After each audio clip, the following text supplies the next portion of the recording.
नमस्कार दोस्तों, स्वागत है आपका सिंकोरी एजुकेशन यूट्यूब चैनल पे। मेरा नाम है अजय शर्मा और मैं यहाँ पे क्लास 12 की मैथ्स को आप यहाँ पे ले रहा हूँ। आज हम यहाँ पे बात करने वाले हैं जो हमने लास्ट क्लास में पढ़ा था। वो पढ़ा था हमने कि दो लाइंस के बीच में डिस्टेंस कितना है, दो स्क्यू लाइंस के बीच में डिस्टेंस कितना है, दो पैरेलल लाइंस के बीच में डिस्टेंस कितना है, जो हम यहाँ पे 3D में पढ़ रहे हैं। हमने वो सारी बातें करी थी, लेकिन लास्ट में हमने इक्वेशन ऑफ लाइन के बारे में बात किया था। आज हम जो हम बात करने वाले हैं वो क्या बात कर रहे हैं, इक्वेशन ऑफ प्लेन के बारे में, कि इक्वेशन ऑफ प्लेन क्या होगा, equation of plane using this form, equation of plane using this form, उस सब के बारे में बात करेंगे। जो कि मोस्टली बच्चे सब कुछ कंफ्यूज हो जाते हैं, इसलिए मैं यहाँ पे एक डेडिकेटली एक क्लैरिटी वीडियो चाहता था, इस पे क्लैरिटी क्लास चाहता था कि जिसमें आपको सारे के सारे फॉर्मूले जो हैं वो रिवाइज हो जाए एक ही बार में और आपको सब कुछ समझ में आ जाए और आप 11.3 इजीली आप यहाँ पे क्या कर सकें, अटेम्प्ट कर सकें। तो आप बने रहिए हमारे साथ और यहाँ पे जाके वीडियो को लाइक कर दें, चैनल को सब्सक्राइब कर दें और जाके नीचे कमेंट में जरूर लिख दें कि आपको कौन सा पार्ट इसका सबसे अच्छा लगा। तो चलिए बिना टाइम वेस्ट किए यहाँ पे हम स्टार्ट करते हैं। तो यहाँ पे अगर आप देखेंगे तो पहले लिखा हुआ है प्लेन, मैंने लिखा है यहाँ पे एक एक पॉइंट को मैं यहाँ पे पहले ही मेंशन कर दिया,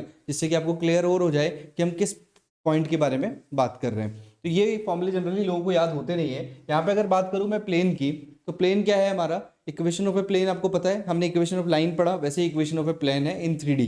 3D हम पढ़ रहे हैं, 3 डायमेंशनल ज्योमेट्री, चैप्टर नंबर 11। इसके बाद आप 11.3 जो है वो इजीली यहाँ पे कर पाएंगे। अगर आप बात करें equation of a plane in normal form के अंदर, तो नॉर्मल फॉर्म का जो हमारा फॉर्मूला है वो क्या होगा। अब इसमें दो फॉर्म्स होती है दोस्तों। सबसे पहले अगर मैं बात करूं तो यहाँ पे एक होती है हमारी वेक्टर फॉर्म और दूसरी होती है हमारी कार्टेशियन फॉर्म। तो यहाँ पे वेक्टर फॉर्म देख लीजिए एक बार, ये रहा हमारा वेक्टर फॉर्म। वेक्टर फॉर्म जो है वो क्या होता है, यहाँ पे हमें क्या करना है, आर का वेक्टर लेना है और किसके साथ लेना है, हमें आर का वेक्टर लेना है वो भी एन कैप के साथ, और इक्वल क्या लिख देना है, डिस्टेंस के इक्वल लिख देना है। तो ये हमारा किसका इक्वेशन हुआ, equation of a plane in normal form. अब ये ऐसा क्यों आया यहाँ पे, अगर इसकी बात करें, इसको याद करने का तरीका क्या होगा वो सब डिस्कस करें तो क्या होगा यहाँ पे वो देख लीजिए कि यहाँ पे डॉट प्रोडक्ट लिया गया है एन कैप के साथ। एन कैप अपने आप में एक यूनिट वेक्टर ही है। एक्चुअल में होता क्या है, जब भी आप यहाँ पे इसका डायग्राम बनाएंगे तो यहाँ पे आप देखेंगे 3D आपने बनाया, ठीक है, इसको समझने की कोशिश करिए। और यहाँ पे आपका क्या है, एक तरह से ये प्लेन आपका दिया हुआ है, इसके अंदर कोई वेक्टर है जो आपको गिवन है, वो है आपका आर वेक्टर। मतलब इसके अंदर कोई वेक्टर है, वो आर वेक्टर दिया हुआ है आपको, और सीधा आपसे बोला गया है कि उसकी परपेंडिकुलर डिस्टेंस बतानी है। आपको क्या बताना है, परपेंडिकुलर डिस्टेंस बतानी है। तो परपेंडिकुलर डिस्टेंस क्या होगी उसके बारे में हम यहाँ पे डिस्कस कर रहे हैं कि परपेंडिकुलर डिस्टेंस जो है वही क्या होता है, हमारा नॉर्मल फॉर्म होता है। तो परपेंडिकुलर के लिए हमें क्या निकालना पड़ता है आपको पता है, उसका डॉट प्रोडक्ट क्या होता है, जीरो होता है परपेंडिकुलर का। हमें डेरिवेशन से इंपॉर्टेंट यहाँ पे है कि क्वेश्चन कैसे सॉल्व किया जाता है वो हमें पता होना चाहिए। तो अगर आपको याद करना है तो आपको पता होना चाहिए कि नॉर्मल फॉर्म में हम क्या कर रहे हैं, परपेंडिकुलर निकाल रहे हैं, और परपेंडिकुलर क्या होता है, हमारा डॉट प्रोडक्ट होता है। इसलिए हमने वेक्टर फॉर्म में क्या लिया, यहाँ पे डॉट प्रोडक्ट लिया, आर का वेक्टर वो भी एन कैप के यूनिट वेक्टर के साथ किसके इक्वल आ गया, डी के इक्वल आ गया। मतलब कौन है ये, डिस्टेंस है। समझ में आया होगा आपको, तो आप फटाफट से इसको समझ गए होंगे वेक्टर फॉर्म क्या होता है। इसके बाद अगर बात करूं मैं सेकंड पार्ट पे, तो वो है हमारा कार्टेशियन फॉर्म। सीएफ का मतलब क्या है, कार्टेशियन फॉर्म। वीएफ का मतलब क्या है, वेक्टर फॉर्म। इन दोनों चीजों को अपने को समझना है, ठीक है। तो अब कार्टेशियन फॉर्म किस तरीके से लिखेंगे इसका, वो बहुत इंपॉर्टेंट है। आप यहाँ पे देखेंगे कि यहाँ पे अगर मान लीजिए मैं आर वेक्टर के बारे में लिखूं, इसी से मैं कार्टेशियन फॉर्म बनाऊंगा। आप देख लीजिए कैसे बनाता हूँ। तो वो क्या होता है मेरा, एक्स आई कैप प्लस वाई जे cap plus N K cap, yes और नो। तो ये मेरा क्या होता है, आर वेक्टर होता है, जो जनरल फॉर्म में मैं लिखता आ रहा हूँ, एक्स आई कैप प्लस वाई जे cap plus N K cap, yes और नो, सॉरी जेड के कैप, ठीक है। तो ये हमारा जेड के कैप हो गया, एक्स वाई और जेड लेना है, सॉरी। अब यहाँ पे एन कैप की बात करें, इसको कैसे लिखेंगे, एन कैप को अगर मान लीजिए मैं डायरेक्शन कोसाइंस के अंदर लिखूं, आई वाले फॉर्म में लिखूं, तो कैसे लिखूंगा, एल आई कैप, ठीक है, L I cap plus M J cap plus N K cap, yes और नो। ये हमारा क्या हो गया, आर और एन हो गया। अब आर और एन का आपको क्या लेना है, ये देखिए आप डॉट प्रोडक्ट लेना है। कार्टेशियन फॉर्म आपको वेक्टर फॉर्म पता होगी तो आप कार्टेशियन फॉर्म आसानी से निकाल सकते हैं। देखते जाइए यहाँ पे आई और आई अगर डॉट लेते हैं तो क्या करते हैं दोस्तों, हम एल और एक्स को क्या कर देंगे, यहाँ पे मल्टीप्लाई कर देंगे, यस और नो। डॉट प्रोडक्ट ले रहे हैं हम, आपको पता है डॉट प्रोडक्ट कैसे निकाला जाता है, एम और वाई को क्या कर देंगे, मल्टीप्लाई कर देंगे, प्लस एन और जेड को क्या कर देंगे, मल्टीप्लाई कर देंगे, और इक्वल टू क्या आ जाएगा हमारा, जो यहाँ पे डी है वो तो है ही। तो यहाँ पे ये जो फॉर्म आया हमारा वो क्या हो गया, हमारा कार्टेशियन फॉर्म हो गया। आसानी से समझ सकते हैं आप। पहला form important, very very important, सीधा क्वेश्चन आ सकता है। दूसरा फॉर्म कार्टेशियन फॉर्म है, वो भी वेरी इंपॉर्टेंट। तो यहाँ पे आपने देखा वेक्टर फॉर्म भी देख लिया, कार्टेशियन फॉर्म भी देख लिया, दोनों चीजें देख लिया आपने। सी एफ और वी एफ यहाँ पे मैंने इसको शॉर्ट फॉर्म में लिखा है, आप जल्दी से इसको फटाफट से इसका भी क्या ले लीजिए, स्क्रीनशॉट ले लीजिए फटाफट से, फिर आगे हम बढ़ते हैं नेक्स्ट के ऊपर। तो एक स्क्रीनशॉट ले लीजिए इसका, उसके बाद हम नेक्स्ट की बात करेंगे। नेक्स्ट में हम क्या देखने वाले हैं उसको हम डिस्कस करने वाले हैं। फटाफट से इस चीज को आप रिवाइज कर लीजिए। तो उम्मीद करता हूँ आपको ये बात समझ में आई होगी कि यहाँ पे हम क्या कर रहे हैं, equation of a plane in normal form हमने देखा, और उसके बाद हमने क्या लिखा है यहाँ पे इसका क्या लिखा, पहले वेक्टर फॉर्म लिखा, देन कार्टेशियन फॉर्म कैसे आया मैंने आपको ये बताया। तो आप इसका स्क्रीनशॉट आपने ले लिया होगा। तो इसको हम आगे बढ़ते हैं, नेक्स्ट पार्ट की तरफ बढ़ते हैं। जो हमारा सेकंड पॉइंट होगा उसको हम प्लेन का जो इक्वेशन है वो कैसे लिखते हैं उसके बारे में हम डिस्कस कर रहे हैं। तो यहाँ पे देख रहे हो आप equation of a plane perpendicular to a given vector and passing through a given point. अगर आपको इस तरीके से क्वेश्चन दिया हुआ हो, अगर क्वेश्चन में आपको इस तरीके से पूछा जाए, ये वाली फॉर्मेशन आपसे पूछी जाए, तो उसके अंदर आप किस तरीके से सॉल्व करेंगे वो बहुत इंपॉर्टेंट है। तो देखिए इसको भी समझते हैं थोड़ा सा, हम जानते हैं इसको किस तरीके से यहाँ पे इसको सॉल्व करेंगे। ये हमारा क्या है, x है, ये y है और ये क्या है, z है। मान लीजिए कोई प्लेन है 3D के अंदर, यहाँ पे आपने बना दिया, कोई भी प्लेन है आपने वो ले लिया, ठीक है। उसके बाद आपने क्या किया, यहाँ पे कोई वेक्टर यहाँ पे है r वेक्टर, और कोई वेक्टर आपका है c वेक्टर या a वेक्टर ले लें उसको। तो अगर आप देखें इसका रिजल्टेंट तो क्या आएगा, r माइनस ए ही आएगा, यस और नो। r माइनस ए आएगा कि नहीं आएगा, ये वेक्टर वाले पार्ट में पढ़ा था अपन ने, ये a है। वैसे डेरिवेशन हमारे लिए इंपॉर्टेंट नहीं है, लेकिन बेसिकली हमें याद नहीं करना है, रटना नहीं है फॉर्मूलाज को, और हमें क्या करना है, सारे फॉर्मूले जो है समझने हैं। अब ये r वेक्टर, ये a वेक्टर है, तो ये क्या होगा, r vector minus a vector, yes और नो। और इसके ऊपर परपेंडिकुलर कौन होगा, यहाँ पे नॉर्मल होगा हमारा n, यस और नो। n से हम नॉर्मल को डिनोट कर रहे हैं, तो यहाँ पे परपेंडिकुलर होगा, तो इसका डॉट प्रोडक्ट ले लेंगे तो क्या आ जाएगा हमारा, यहाँ पे क्या आ जाएगा, इसका CF आ जाएगा, सॉरी VF आ जाएगा, वेक्टर फॉर्म आ जाएगा, यस और नो। इसका वेक्टर फॉर्म क्या होगा हमारा, r vector minus a vector का डॉट क्या होगा, n होगा, यस और नो, प्लेन के साथ, और इक्वल टू क्या आ जाएगा हमारा, 0 आ जाएगा। तो ये वाला पार्ट जो है हमारा क्या हो गया, ये वाला पार्ट जो है equation of a plane perpendicular to a given vector and passing through a given point वाली जो बात बता रहा हूं मैं आपको, उसमें यही कहना चाह रहा हूं कि अगर कोई भी चीज, अगर दो वेक्टर जो है वो एक दूसरे के साथ परपेंडिकुलर होते हैं तो उनका जो डॉट प्रोडक्ट होता है वो क्या होता है, 0 होता है। वही बात मैंने यहाँ पे लिखी कि r माइनस ए का वेक्टर और किसके साथ डॉट लिया गया है, n के साथ, यहाँ पे क्या ले लिया गया, n के साथ डॉट लेके इसको क्या लिख दिया गया है, 0 लिख दिया गया है। आगे अगर बात करूं मैं इसी के अंदर, तो यहाँ पे आप देखेंगे इसकी कार्टेशियन फॉर्म भी हमें लिखनी पड़ेगी, इस वाले फॉर्म की। फटाफट से चेक करते जाइए मेरे साथ, और फटाफट से यहाँ पे स्क्रीनशॉट लेते जाइए, लिखते जाइए, चीजों को समझते जाइए कि कैसे फॉर्मूलाज को याद करना है। आगे जो हम यहाँ पे बात कर रहे हैं, यहाँ पे आप देख रहे हैं कि कोई भी इक्वेशन हो यहाँ पे, जिसको हम बोलते हैं कि ये प्लेन की इक्वेशन है, उसको कैसे लिखते हैं जनरल फॉर्म में, वो लिखते हैं ax plus by plus cz minus d equal to 0, yes और नो। अब यहाँ पे आप देखेंगे कि x y और z है, बट यहाँ पे तो x y z नहीं है। यहाँ पे अगर कोई भी a वेक्टर के यहाँ पे पॉइंट लिया जाए तो वो क्या होगा, x1 y1 और z1, यस और नो। तीनों आपने पॉइंट ले लिया, x1 y1 और z1, तो यहाँ पे क्या लिखेंगे आप, a x माइनस x1, क्योंकि यहाँ पे क्या कर रहे हैं आप, r माइनस a कर रहे हैं बेसिकली, यस और नो। इसका रिजल्टेंट आप निकाल रहे हैं, तो उसी वेक्टर फॉर्म से आपको याद करना है इसको। और b में क्या लिखेंगे, y माइनस y1, और c में क्या लिखेंगे आप, z माइनस z1। आसानी से समझना है आपको, ये c है, और इक्वल टू क्या आ जाएगा हमारा, ये आ गया हमारा सीधा सीधा 0 के इक्वल, यस और नो। तो ये हमारा क्या हो गया, कार्टेशियन फॉर्म हो गया। ये कार्टेशियन फॉर्म इस तरीके से हम लिखा जाता है, यस और नो।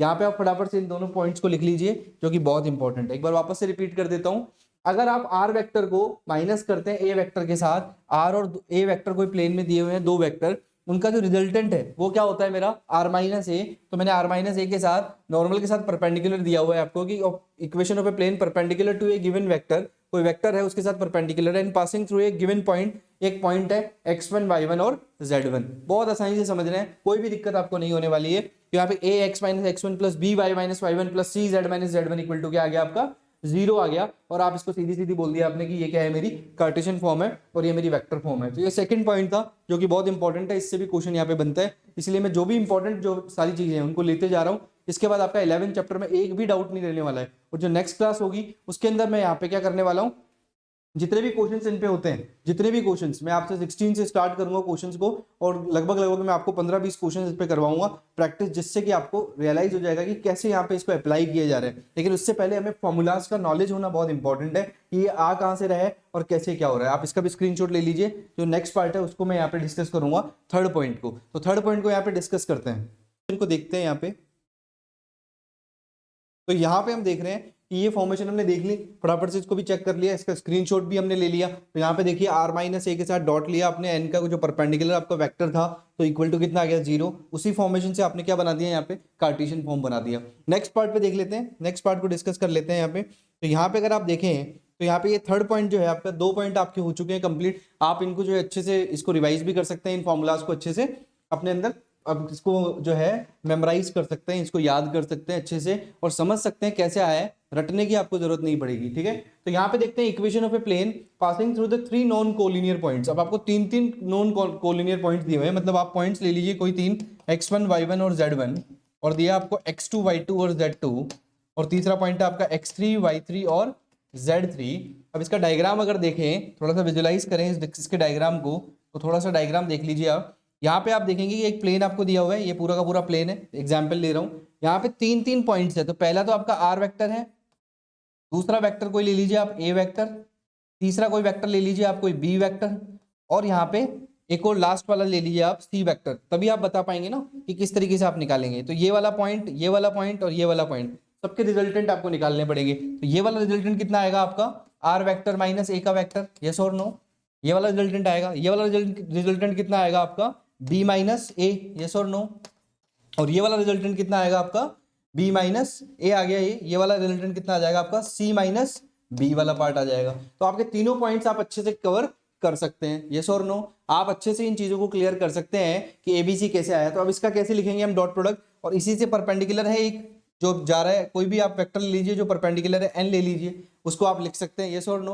तो यहाँ पे अगर आप देखें तो तीनों पॉइंट्स अगर नॉन कोलिनियर पॉइंट्स होंगे तो उनका जो यहाँ पे हम लेंगे डॉट प्रोडक्ट या उसका हम लिखेंगे तो किस तरीके से लिखेंगे, r माइनस a का वेक्टर लिखा सबसे पहले, और उसका यहाँ पे डॉट लिया हमने किसके साथ, हमारे पास यहाँ पे डॉट आया b माइनस a, और क्या होगा c माइनस a का भी तो आप c माइनस a निकाल सकते हैं डायरेक्टली। तो हमारा जो नेक्स्ट आया क्रॉस प्रोडक्ट जो आया, हमारा जो क्रॉस प्रोडक्ट आया वो क्या आया, c माइनस a आया, यस और नो। तो ये आ गया हमारा c vector minus a vector, ठीक है। या आप c माइनस b नहीं a करिए, इसको a के साथ आपको रिजल्टेंट लेना पड़ेगा। तो c माइनस a का आपका क्या आ गया, यहाँ पे क्रॉस प्रोडक्ट आ गया। तो ये वाला पार्ट जो है किसके साथ डॉट आएगा इसका, और ये इक्वल टू क्या हो जाएगा हमारा, 0 के इक्वल हो जाएगा। हम सीधा बोल सकते हैं कि ये क्या है, 0 के इक्वल है, यस और नो। आपको समझ में आ रहा है सारा का सारा पार्ट, सब कुछ आपको क्लियर है। वापस से बता देता हूं एक बार कि अगर एक प्लेन दिया हुआ है उसमें 3 वेक्टर है ए बी सी और एक आर वेक्टर है, तो यहाँ पे इसका रिजल्टेंट क्या लिखा, आर माइनस ए, एक का लिखा बी माइनस ए, तीसरे का लिखा सी माइनस ए, या और यहाँ पे इसको मेंशन कर दिया, इन दोनों के रिजल्टेंट को एक साथ यहाँ पे क्लब कर दिया और क्या लिखा, क्रॉस प्रोडक्ट लिख दिया, और यहाँ पे आर माइनस ए को लेके परपेंडिकुलर के साथ डॉट प्रोडक्ट लिया, तो वैल्यू क्या आया, 0। तो यहाँ पे ये जो पार्ट है मेरा, ये मेरा जो है कार्टेशियन फॉर्म है। ये आपको अच्छे से पता होनी चाहिए किस तरीके से इसको सॉल्व किया है मैंने, यस और नो। अब यहाँ पे इसका क्या देखेंगे हम, सॉरी ये कार्टेशियन वेक्टर फॉर्म है। अब हम बात करेंगे यहाँ पे कार्टेशियन फॉर्म की, ठीक है। तो कार्टेशियन फॉर्म कैसे लिखेंगे वो देखिए, यहाँ पे आपको डिटरमिनेंट लेना है बेसिकली, क्योंकि क्रॉस प्रोडक्ट आ रहा है इसके अंदर, और क्रॉस प्रोडक्ट में मैंने बताया था आपको कि क्या आपको सॉल्व करना होता है, ठीक है। अब इस प्लेन को थोड़ा सा छोटा बना देते हैं, और ये इक्वल टू क्या होगा हमारा, क्रॉस प्रोडक्ट 0 होना चाहिए। अब देखिए यहाँ पे क्या होगा, x माइनस x1, ठीक है। पहले आप x माइनस क्या ले लेंगे, x1 वाला पार्ट लेंगे। उससे पहले आपको एक बात समझनी पड़ेगी कि x1 y1 और z1 है, x1 y1 और z1 है, तो आपको तीनों पार्ट आपको कवर करने हैं, तो आपको x y z के साथ लेना पड़ेगा। तो क्या लेंगे यहाँ पे, आप लेंगे सबसे पहले x minus x1, x minus यहाँ पे y माइनस y1, ठीक है। सॉल्व करते जाइए मेरे साथ के साथ, लिखते जाइए y minus y1, z minus z1, ये लिख दिया आपने। इसके बाद देखिए आगे x2 माइनस x1, यस और नो। x2 माइनस क्या लिखोगे, x2 minus x1, y2 minus y1 और z2 माइनस z1। अब x2 के साथ ले लोगे आप, ठीक है। x2 minus x1, z2 minus z1। जब आप इसका क्रॉस प्रोडक्ट लिखने वाले होंगे ना, तब आपको समझ में आ जाएगा कि किस तरीके से ये पार्ट हो रहा है। अब यहाँ पे सॉरी ये y का फॉर्म है, तो y लिखेंगे ना यहाँ पे, y2 माइनस y1, और ये क्या होगा, z2 माइनस z1। आगे देखिएगा ये आ गया x3 माइनस x1, आपको x1 y1 और z1 के साथ ही लेना है सारा। और यहाँ पे नेक्स्ट पार्ट आ गया आपका, क्योंकि ये जो पॉइंट है आपका a वाला, यही तो आपका x1 y1 और z1 है, यस और नो। इस पॉइंट को बार बार आपको लिखना पड़ेगा। आगे लिखा आपने y3 माइनस y1, और आगे क्या लिखा आपने, z3 माइनस z1। तो ये आपका डिटर्मिनेंट आपको सॉल्व करना पड़ेगा, तब आपकी क्या आ जाएगी, कार्टेशियन फॉर्म आ जाएगी। x x2 x3, आपको याद करने का तरीका बता देता हूँ, y y2 y3, z z2 z3, और बाकी जगह x1 y1 z1, x1 y1 z1, x1 y1 z1 आपको लिखना पड़ेगा। तो ये देख लीजिए दोनों फॉर्म्स मैंने यहाँ पे बता दिया आपको, वेक्टर फॉर्म भी बता दी, कार्टेशियन फॉर्म भी बता दी, डायग्राम भी चेक कर लेना कैसे लिखा है, याद करने का तरीका बता रहा हूँ, आसानी से आपको सारे फॉर्मूले याद होते जाएंगे। तो ये हमारी तीसरी फॉर्म है जो कि मोस्ट इंपॉर्टेंट है। इस पे क्वेश्चन लास्ट जो है हमारे जो प्रीवियस पेपर्स हुए हैं उसके अंदर भी आया है, तो इसका भी स्क्रीनशॉट ले लेना फटाफट से, जल्दी से इसका स्क्रीनशॉट ले लीजिए। हम आगे जो है नेक्स्ट पॉइंट की बात करेंगे, उसमें हम डिस्कस करेंगे, फटाफट से इसका स्क्रीनशॉट ले लीजिए। तो यहाँ पे हम नेक्स्ट पॉइंट को देख रहे हैं, जो हमारा फोर्थ पॉइंट है उसको हम यहाँ पे डिस्कस करते हैं। यहाँ पे आप इसका स्क्रीनशॉट ले चुके होंगे। अब देखिए यहाँ पे फोर्थ जो पॉइंट है हमारा वो है intercept form of the equation of a plane, यहाँ पे उसकी बात करी गई है। आपको इंटरसेप्ट फॉर्म बताना है बेसिकली। तो इंटरसेप्ट फॉर्म क्या होता है उसको थोड़ा डिस्कस कर लेते हैं। यहाँ पे इसका डायग्राम बनाएंगे, ठीक है। आपको आज ही के लेक्चर में सब कुछ क्लियर हो जाएगा, बस आप फटाफट से यहाँ पे जाके और वीडियो को लाइक कर दें, चैनल को सब्सक्राइब कर दें, जिससे कि आपको थोड़ा क्लियर हो जाएगा। अब इंटरसेप्ट फॉर्म को समझ रहे हैं अपन, यहाँ पे इसको बना लेते हैं एक बार अच्छे से। ये रहा, जिससे आपको क्लियर आ जाए, क्लियरिटी जो है वो मिल जाए। और ये पार्ट है, ठीक है। तो ये यहाँ पे कोई प्लेन है, इसमें आप मान लीजिए इंटरसेप्ट फॉर्म आपको निकालना है। तो इंटरसेप्ट फॉर्म में मान लीजिए ये जो पॉइंट है आपका वो क्या है, A00, ठीक है। आपको पता है कोई भी चीज एक्सेस पे होती है, अगर ये एक्स एक्सिस है तो एक्स यहाँ पे क्या होगा, केवल ए होगा, बाकी सब क्या हो जाएंगे, 0 0 हो जाएंगे, सारे जो दूसरे कोऑर्डिनेट्स हैं। इसकी बात करें अगर ये y है तो यहाँ पे क्या होगा, 0, B, 0, यस और नो। केवल y वाला जिंदा रहेगा, बाकी दोनों मर जाएंगे, यस और नो। बाकी दो कोऑर्डिनेट्स होंगे ही नहीं। लास्ट वाली बात करते हैं, तो ये हो गया 0, 0, C। ये कौन सा कोऑर्डिनेट है हमारा, z वाला है। आपको पता है इस तरीके से हम कोऑर्डिनेट्स को लिख सकते हैं, यस और नो। अब आपको पता है कि जनरल इक्वेशन क्या होती है हमारी, प्लेन की जो जनरल इक्वेशन होती है वो होती है ax प्लस बी वाई। यहाँ पे हो गया हमारा ax plus B Y plus C plus, यहाँ पे देखिए एक बार, यहाँ पे देख लेते हैं, आगे पार्ट को देखते हैं। तो ax plus B Y plus, तो यहाँ पे हम नेक्स्ट पॉइंट की बात करते हैं। कि यहाँ पे हमने पहले थर्ड वाला देख लिया, इसका स्क्रीनशॉट भी आप लोगों ने ले लिया। अगर अब मैं बात करूँ यहाँ पे फोर्थ पॉइंट के बारे में, तो वो है हमारा intercept form of the equation of a plane, उसके बारे में बात हो रही है। अगर मान लीजिए इस तरीके से डायग्राम बना हुआ है, ये आपका है x, ये है y और ये है z। तो यहाँ पे आपने देखा कि ये होगा हमारा जो एक्सिस पे होता है, वहां पे अगर z पे होगा तो ये वाला बाकी जो पार्ट है x और y वो क्या हो जाएंगे, 0 0 हो जाएंगे दोनों। और अगर x पे बात करूँ तो क्या होगा, x ही होगा a, बाकी दोनों जो 0 0 है वो कैंसिल हो जाएंगे।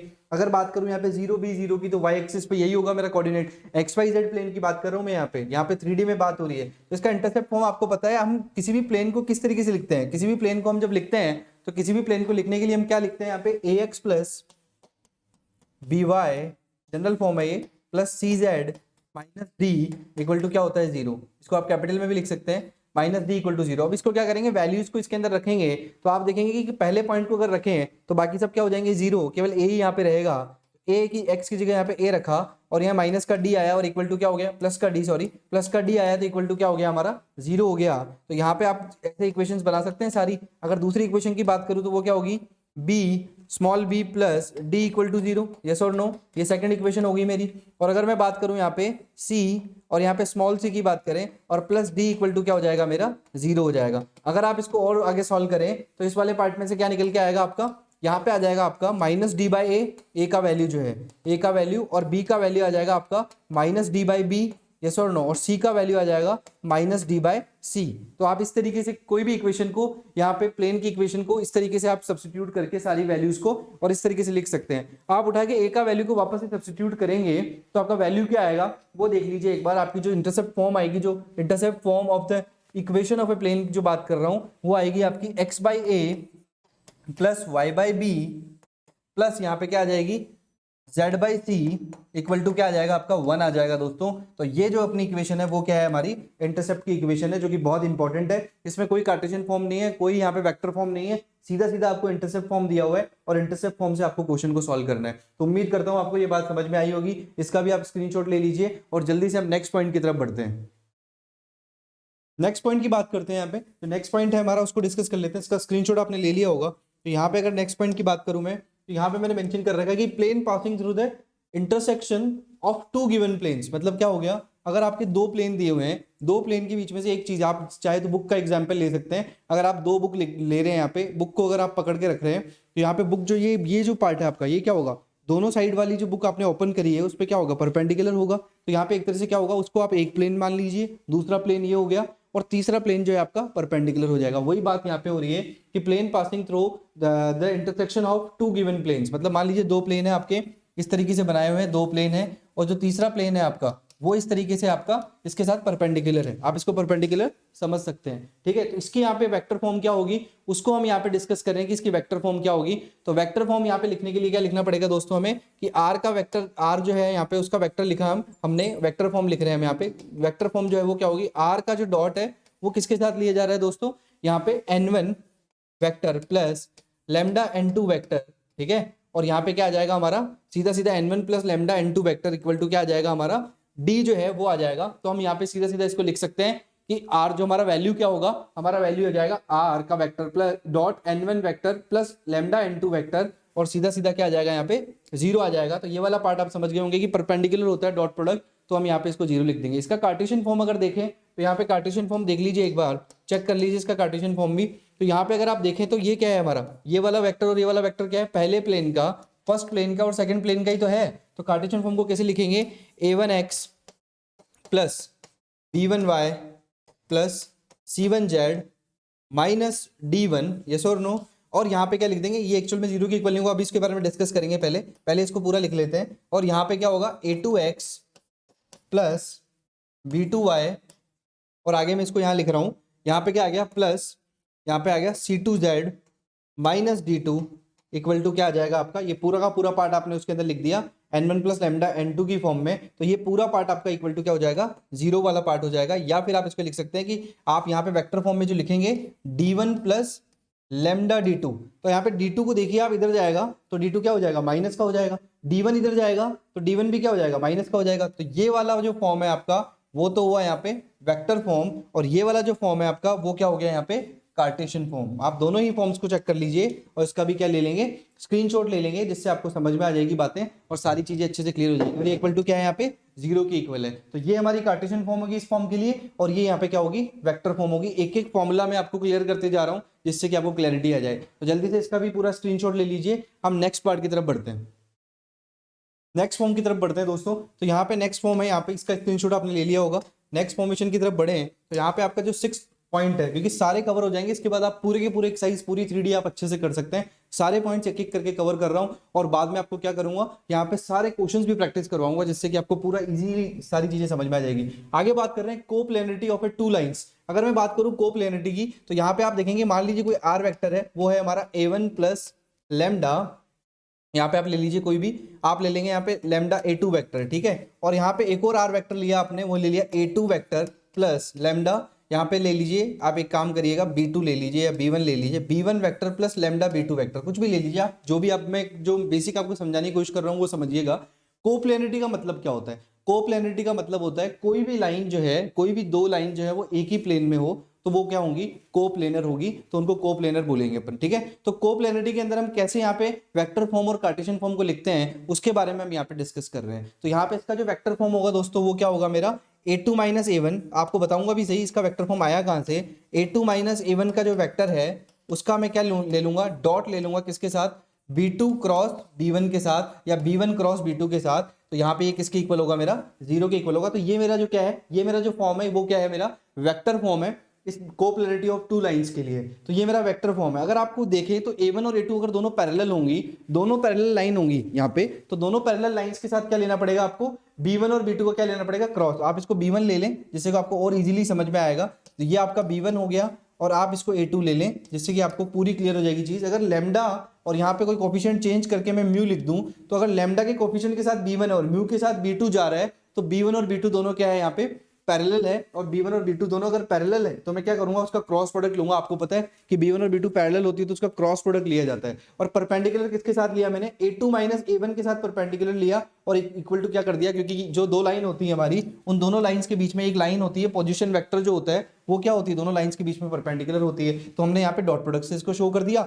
a2 minus a1, b2 cross b1, तो ये कोई b2 वेक्टर है और ये यहाँ पे b1 वेक्टर है, ये दोनों क्या हो गई, यहाँ पे ये दोनों चीजें जो हो गई हमारी वो क्या हो गई, पैरेलल हो गई, b2 और b1। तो ये हमने शो कर दिया, कोप्लेनर है, दोनों की दोनों लाइन जो है वो क्या है, एक ही प्लेन के अंदर है, ठीक है। हमने यहाँ पे डिस्टेंस की भी बात करी थी लास्ट जो प्रीवियस क्लास था उसके अंदर, आप जाके देखे तो आपने क्या किया था, इक्वेशन ऑफ ए लाइन हमने निकाला था, और यहाँ पे डिस्टेंस भी निकाला था टू स्क्यू लाइंस के बीच में और दो पैरेलल लाइंस के बीच में हमने बात करी थी, ठीक है। तो इसका वेक्टर फॉर्म ये हो जाएगा। कार्टेशियन फॉर्म की बात करूं अगर मैं, तो हमें क्या बनाना पड़ेगा, फिर से हमें यहाँ पे लिखना पड़ेगा डिटरमिनेंट फॉर्म में, क्योंकि यहाँ पे क्या आ रहा है, यहाँ पे क्रॉस प्रोडक्ट आ रहा है। तो डिटरमिनेंट फॉर्म में क्या लिखेंगे वो चेक कर लो, x2 minus x1, y2 minus y1, z2 minus z1, और यहाँ पे क्या लिख देंगे हम, a1 b1 c1, और यहाँ पे लिख देंगे हम a2 b2 और c2।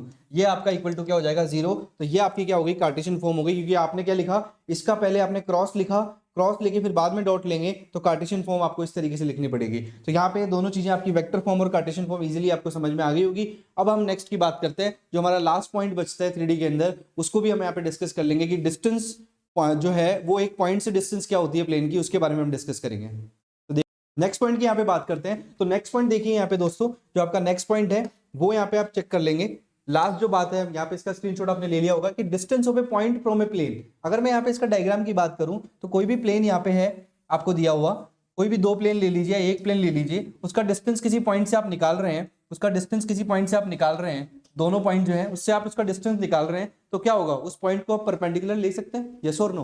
परपेंडिकुलर ले सकते हैं कि नहीं ले सकते? तो आप यहाँ पे आसानी से लिख सकते हैं हर एक बात को। तो इसका सबसे पहले अगर मैं कार्टेशियन फॉर्म की बात करूं तो कार्टेशियन फॉर्म क्या हो जाएगा और वेक्टर फॉर्म क्या हो जाएगा, उसके बारे में हम यहाँ पे डिस्कस करेंगे। तो जल्दी से यहाँ पे देखिए इसका कार्टेशियन फॉर्म क्या होगा। कार्टेशियन फॉर्म देखेंगे अगर, तो यहाँ पे प्लेन का जो इक्वेशन होता है ax1 प्लस by1 प्लस क्या हो जाएगा cz1, ठीक है, cz1 माइनस क्या हो जाएगा d, ठीक है, और डिवाइड कर देंगे किसके साथ, under root a square plus b square plus c square के साथ इसको डिवाइड कर देंगे। तो ये हमारे मोड में हमें इसको लेना है, मॉड्यूलस में लेना है, जिससे कोई नेगेटिव वैल्यू नहीं आए, क्योंकि डिस्टेंस आपको पता है नेगेटिव में नहीं होती है। तो मॉड्यूलस आपने इसका ले लिया। इसके वेक्टर फॉर्म की बात करें अगर, ये कार्टेशियन फॉर्म हो गया, वेक्टर फॉर्म की बात करें अगर, तो आप कैसे लिखेंगे, आप यहाँ पे एन कैप के साथ लिख सकते हैं, तभी तो परपेंडिकुलर आ सकता है, यस और नो? परपेंडिकुलर जो आप दिखाएंगे कि कोई भी लाइन जो है, दो लाइन यहाँ पे परपेंडिकुलर, कोई भी पॉइंट है उसका परपेंडिकुलर होता है तो उसका डॉट प्रोडक्ट क्या होना चाहिए, 0 होना चाहिए। तो पॉइंट भी आपके पास है x1 y1 और z1, तो आप उस पॉइंट को a वेक्टर का नाम दे देंगे। तो इसका कैसे लिखेंगे vector form, r minus a,